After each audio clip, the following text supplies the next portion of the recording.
Bonjour à tous, je vous fais aujourd'hui un petit bilan à chaud, enfin à chaud, pas tant que ça parce que j'ai pas mal de trucs dans ma vie perso en ce moment, du coup je prends un petit peu de retard là-dessus et je vous fais donc le petit bilan de ma journée au salon du Deux Roues de Lyon, édition 2025. Donc cette édition, elle a établi un nouveau record pour le salon, cette année 161 000 visiteurs. Donc ce qui en fait maintenant le deuxième salon d'Europe, juste après l'ECMA de Milan. Du coup pour aller à ce salon du Deux Roues, un peu le périple pour y arriver depuis ma banlieue parisienne, mais ça en valait vraiment la peine. C'est la première fois que je suis allé à un salon 100% moto.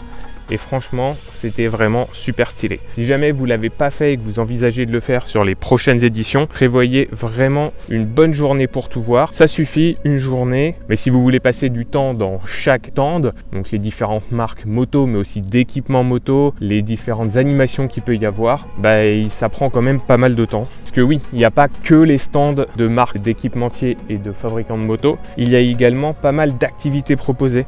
Par exemple, on peut essayer des motos, donc que ce soit sur goudron ou en tout terrain. Il faut réserver à l'avance, arriver avec son équipement. Et c'est vraiment des trucs très sympas à voir. Et on peut essayer également d'aller voir des mecs qui font beaucoup pour la communauté motarde, notamment en ligne. Donc comme par exemple Lolo Cochet ou Captain Morgan. C'est quand même sympa de pouvoir les rencontrer, de pouvoir échanger un petit peu avec eux. Ils sont là, ils sont disponibles, franchement c'est cool. Et puis comme je vous le disais, même si c'est le salon où il n'y a pas le plus de nouveautés annoncées, et il y en a quand même, par exemple cette année on a eu le X-Diavel de chez Ducati qui a été annoncé, et franchement c'était très sympa à voir, le petit reveal, etc. Le discours des mecs qui ont pensé la moto, franchement c'était super sympa.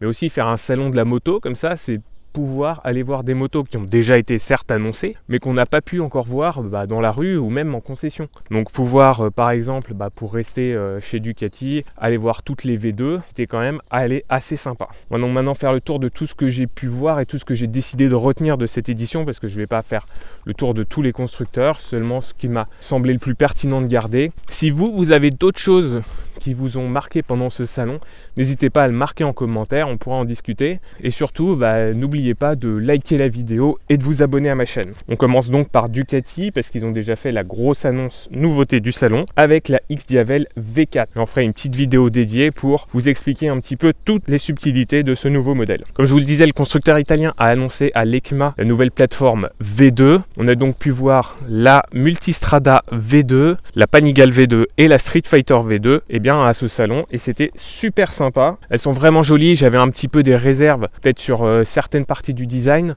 Non, franchement, globalement, elles sont pas mal. Si je devais mettre un petit bémol, ça serait pour l'échappement arrière, que je trouvais beaucoup plus joli en vidéo pour le coup qu'en vrai. Là, on voit quand même des grosses soudures. C'est pas très joli, un petit peu à mi-chemin entre la selle et la roue.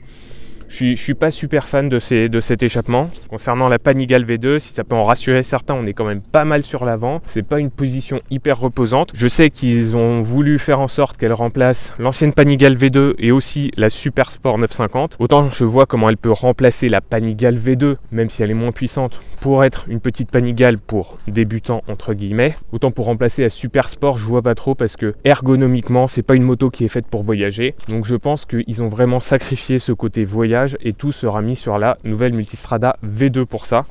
Et ça pour le coup c'est un petit peu dommage, parce que même si cette Multistrada V2 est très jolie et elle a l'air très efficace, et l'essai sortira tout bientôt sur ma chaîne, mais pour moi c'est un petit peu dommage de sacrifier ce segment Porsche GT. Au niveau de la Street, c'est également tout ce qu'on pouvait attendre d'un roadster sportif au niveau position.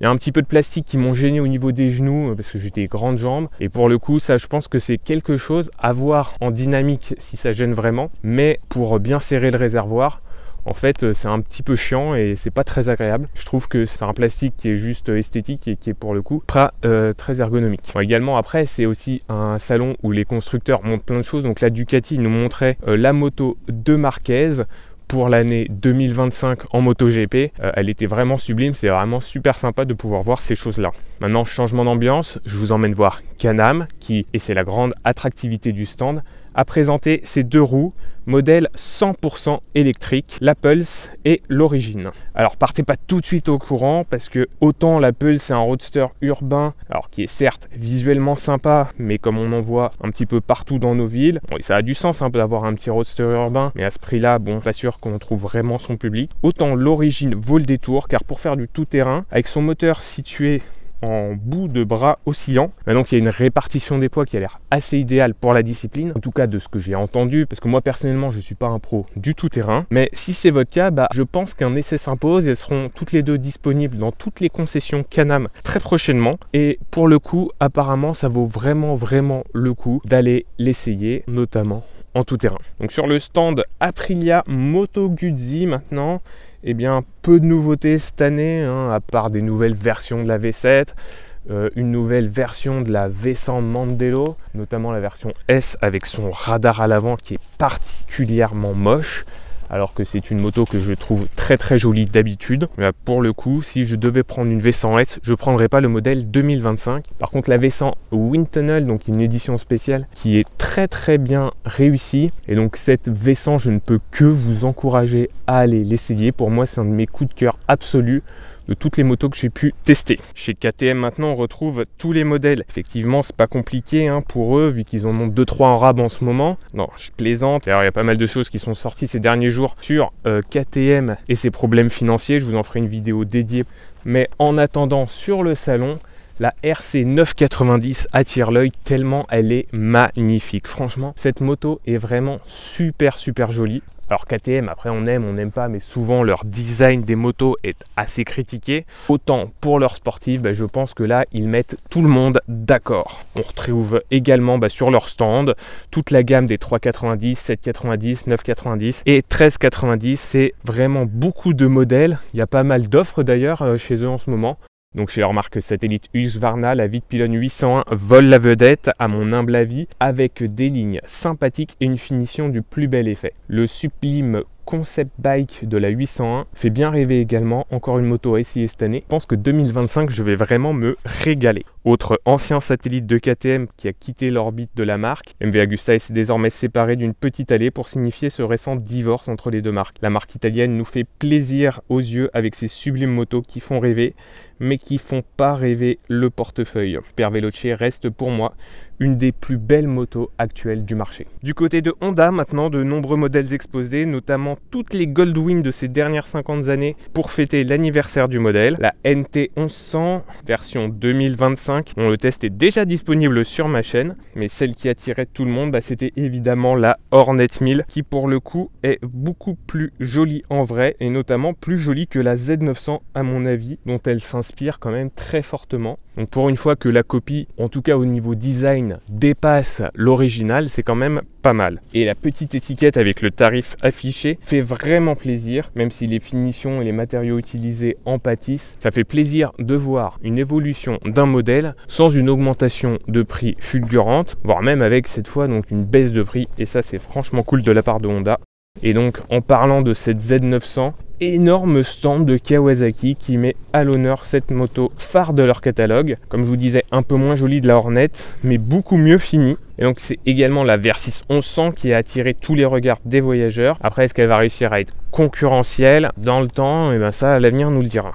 Côté BMW, pas beaucoup de nouveautés, seulement la GS 450 qui trônait au milieu de toutes ses grandes sœurs, mais sans rougir parce qu'elle est vraiment super jolie. Elle risque de rencontrer son public hyper rapidement à mon avis, mais pas beaucoup de nouveautés, juste un teasing dans une boîte sur les prochaines annonces de la marque qui vont sortir au fur et à mesure de l'année 2025. On retrouvera les R1300 RS, RT et R, donc qui vont être annoncés au fur et à mesure de l'année.